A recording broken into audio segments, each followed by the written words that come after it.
আসসালামু আলাইকুম। সবাইকে আমন্ত্রণ জানাচ্ছি ভীষণ মজার তেল ছাড়া আমড়ার আচারের রেসিপি দেখার জন্য। আশা করি আমার আজকের রেসিপিটি আপনাদের কাছে অনেক ভালো লাগবে। তো চলুন দেখে নিন এর পুরো প্রস্তুত প্রণালী।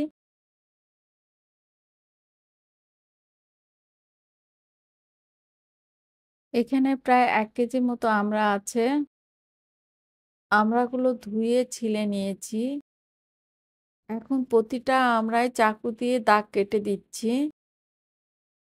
যেন ভিতরে মসলাগুলো খুব ভালোভাবে ঢুকতে পারে। সবগুলো আমরা দাগ কেটে নেওয়া হয়ে গেলে এর মধ্যে দিয়ে দিচ্ছি ১ কাপ চিনি। চিনিটা আমড়ার গায়ে খুব ভালোভাবে লাগিয়ে নিয়ে ঢেকে রাখবো ১ ঘন্টার জন্য।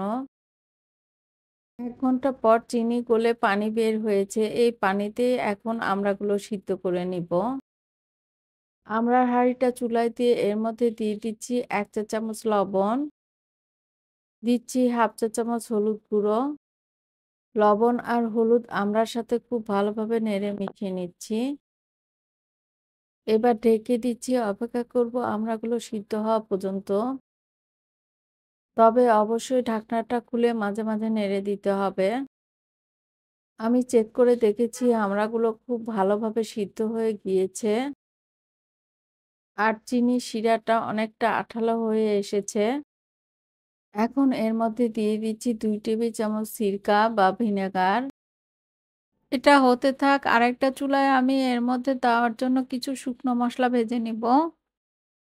চুলায় একটা প্যান গরম করে এর মধ্যে দিয়ে দিলাম ১ চা চামচ পাঁচফোড়ন, ১ চা চামচ জিরা আর ২ টো শুকনো মরিচ। অল্প আঁচে নেড়েচেড়ে কিছুক্ষণ ভেজে নিয়েছি।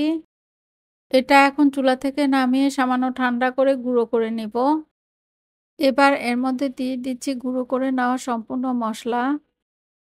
মসলাগুলো খুব ভালোভাবে নেড়ে মিশিয়ে নিয়ে ঢাকনাটা খোলা রেখেই আরো কিছুক্ষণ জাল করে নিচ্ছি।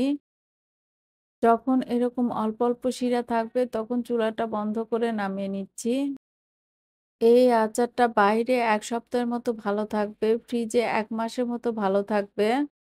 আর যদি আপনারা অনেক দিনের জন্য আমড়ার আচারটা সংরক্ষণ করে রাখতে চান, তাহলে ১ কেজি আমড়ার আচার বানাতে ১/২ কাপ সরিষার তেলের মধ্যে ১ টেবিল চামচ রসুন দিয়ে তেলের মধ্যে রসুন কুচিটা কিছুক্ষণ ভেজে নিয়ে এই আমড়ার আচারটা ঢেলে দিবেন। তারপর খুব ভালোভাবে নেড়ে মিশিয়ে নিলেই হবে।